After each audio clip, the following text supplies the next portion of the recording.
Now, Mary, to your question about housing vouchers and housing justice more generally. You know, housing, I don't have to tell you, is really fundamental. Stable housing is the bedrock upon which stable lives are built. Without housing, without stable housing, we're in very deep trouble as individuals. You see this in the homeless context, where finally, after years of dealing with homelessness and growing problem, what has emerged as the conventional wisdom? Housing first.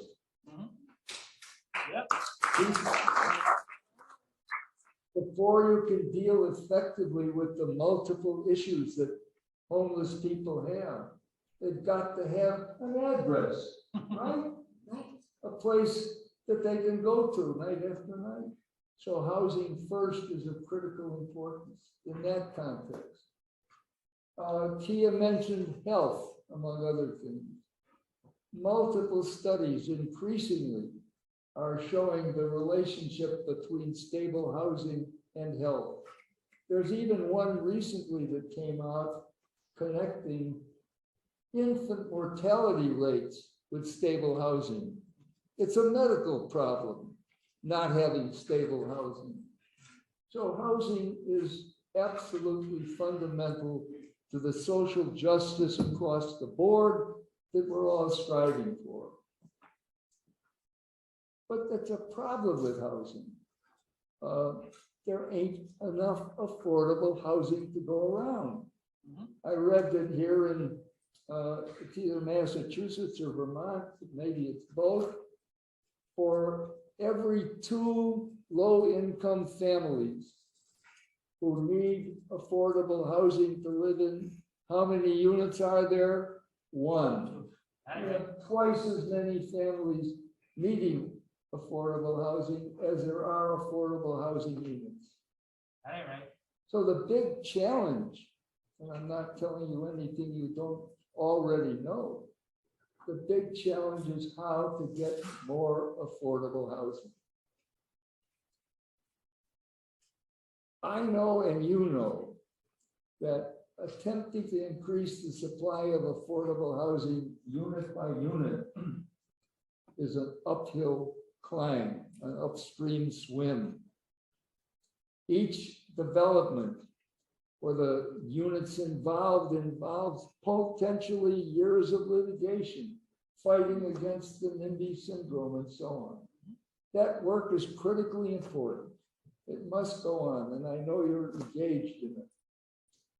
But I wonder if I could suggest the possibilities of more systemic approaches in addition to, not in replacement of, the unit by unit effort to increase affordable housing.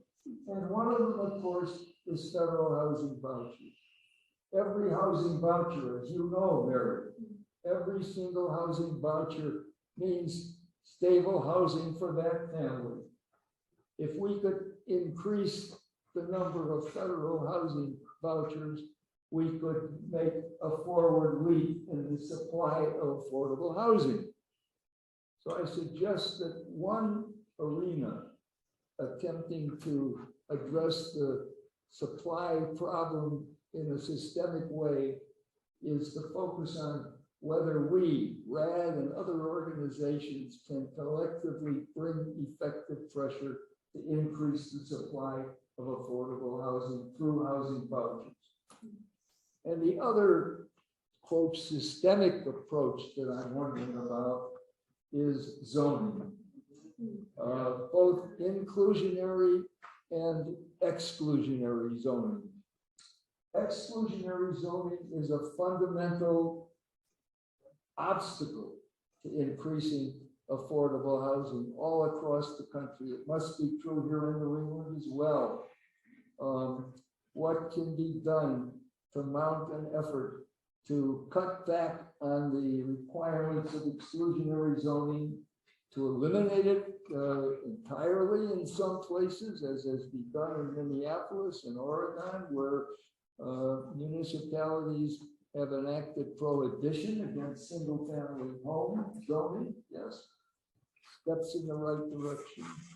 And inclusionary zoning, equally important. Housing is mostly private sector housing. Government housing is a small part of the total market. The private developers are a necessary part of our effort to supply housing. So why not push on inclusionary zoning as well? Every time a new development goes in, there's got to be a percentage of low-income housing, affordable housing as part of it. That should be a requirement. So in sum, I'm applauding all the work you do on fostering stable, more low-income, affordable housing. We desperately need it for some of the reasons I've mentioned, not all of them. And these two systemic approaches to increase the amount of it, zoning approach and the voucher approach, I think that would be desirable. At my age, it gets hard to open these bottles. It's open now. All right, it's open now. And I did it finally. I'm stuck on myself. Thank you for the water bottle. That was helpful. I bet. Alex, your housing work over the years has been mostly on public housing in the Chicago area. Yes. Although the Gautreaux case has affected national policy. As regards to housing, and you may have already answered this a little bit, Vermont and New Hampshire are not Chicago. What are your thoughts about housing justice and housing challenges, particularly in our two union states? You know, I think housing justice, crucial as it is, and there's nobody I take second place to in focusing on the importance of housing.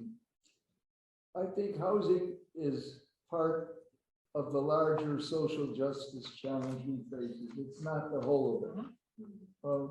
We've got election problems, we've got education problems, and so on. And I want to respond to that question, Mary, by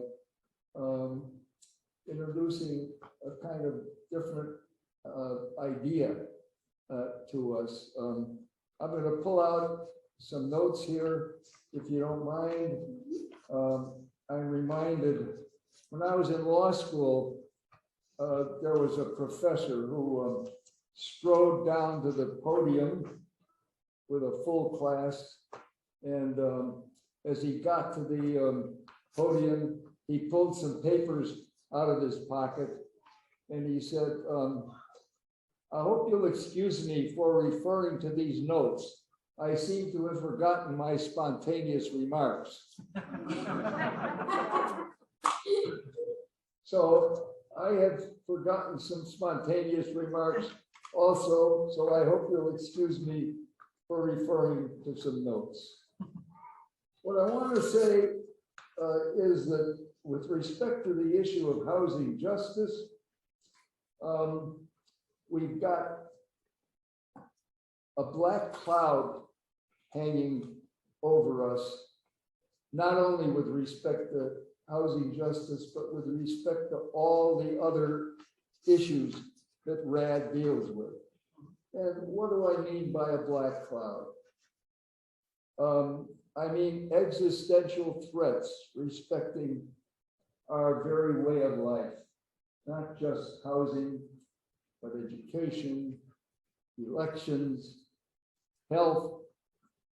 We've got the warming climate threat. We've got the threat, the separate threat of ecological disaster, what's happening to the oceans, the soils, fishes, animals, so on. The threat of nuclear war and terrorism, the serious, massive threat to American democracy with an inflection point coming up this November. So like a black cloud, these threats overhang all of what we do on housing justice and everything else that RAD is doing. And what can we say about that black cloud? I realized not too long ago that all the pundits I've been reading, and I've been reading a lot of them, are saying the same thing. That what we need is a powerful people's movement in which, now get this, in which environmental and social justice organizations come together around a common agenda. I don't know if we, well, thank you for the applause at that point, because I think that's a key point. Yeah. Environmental and social justice organizations coming together. Think of all the environmental organizations out there. NRDC, Natural Resources Defense Council, Earth Justice, you name them. There are Sunrise Coalition and so on. Think of the social justice organizations out there. The ACLU, which has been mentioned, People for the American Way, the Brennan Center, et cetera, et cetera. Black Lives Matter. There are multitudes of wonderful organizations on both sides, but they don't do a lot of talking together, do they? They work in their separate silos. I wonder if you've heard the name James Gustav Speck. He's one of the pundits I've been reading.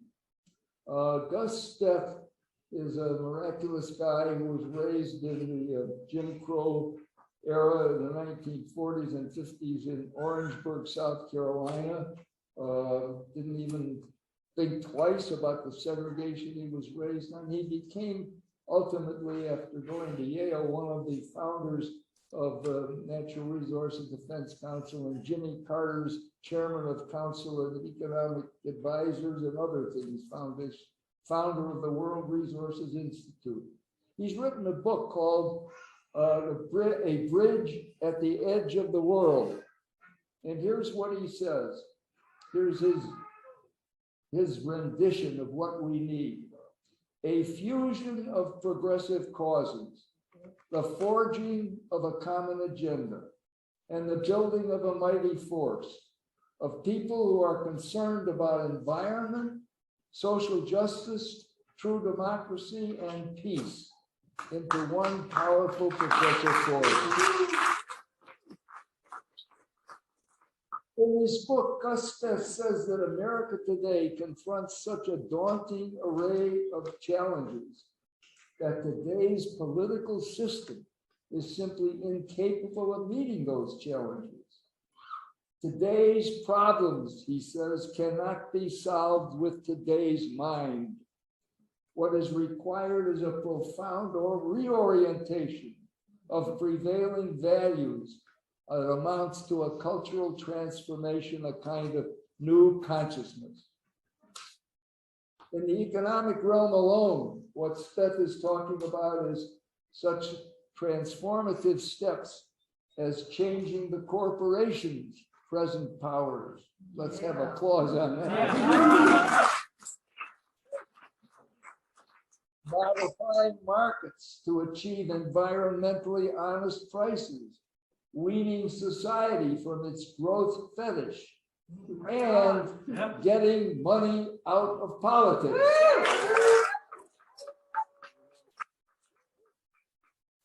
Now, Speck's analysis seems right to me, sobering as it is.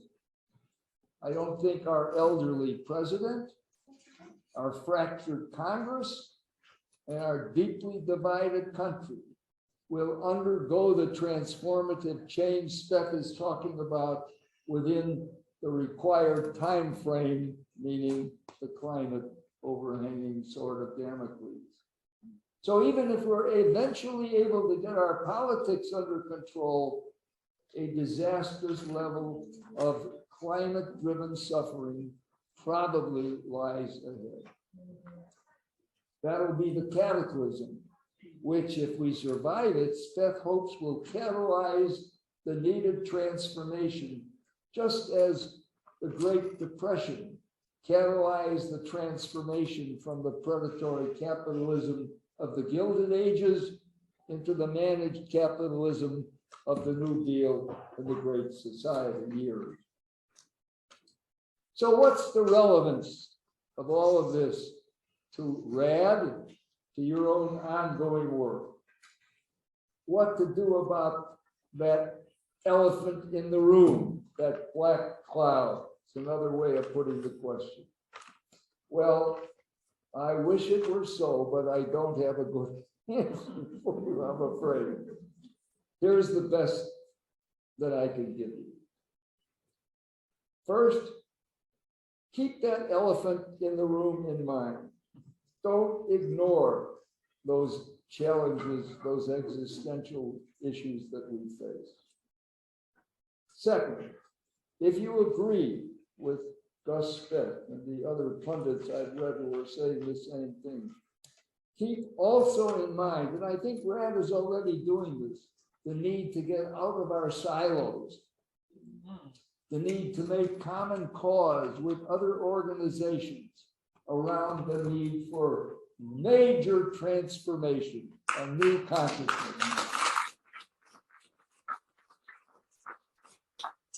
Obviously, there's nothing easy about that. You already have a full plate of activities, and am I suggesting that you take on something else? Well, yes and no. Yes, go about your work, the housing work, the systemic initiatives, if they make sense to you that I mentioned. But in the course of going on that work, about that work, think about talking outside the usual box. Think about merging your thinking with that of other organizations who are doing other things and making common cause together. Those who seek social justice and those who seek environmental sanity should be talking with each other and attempting to forge a common agenda. We must begin talking together.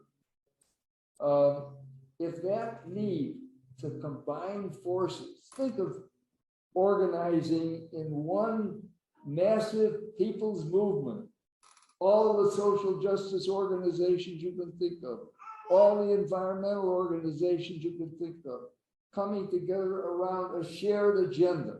If we can start thinking along those lines, that will be an important first step in moving in the direction that I think we must travel. And of course, every journey begins with one step. Does it give you a hope for our future in regards to housing justice to see all our lives and these tenant movements across the nation? Tenant movements are vital. You know, you get stable housing for a few lucky ones, and then what happens? The pressures leading ultimately to eviction. And that destroys the stability of the housing, obviously. So tenant movements are vital. Tenant movements are a part of the larger housing justice issue. Housing justice issues are a part of the larger transformative issues that I've been talking about that we need to address. And the challenge that we face is, with respect to these issues, is so enormous that only some enormous people's movement will be responsive to it, in my view. So I hope as we go on with our day-to-day work that we must, it's vital, we'll also begin to talk, as I say, outside our silos and see whether we can't develop enough of a dialogue that would lead to a massive people's movement, which I think is the only thing that's ultimately going to save us.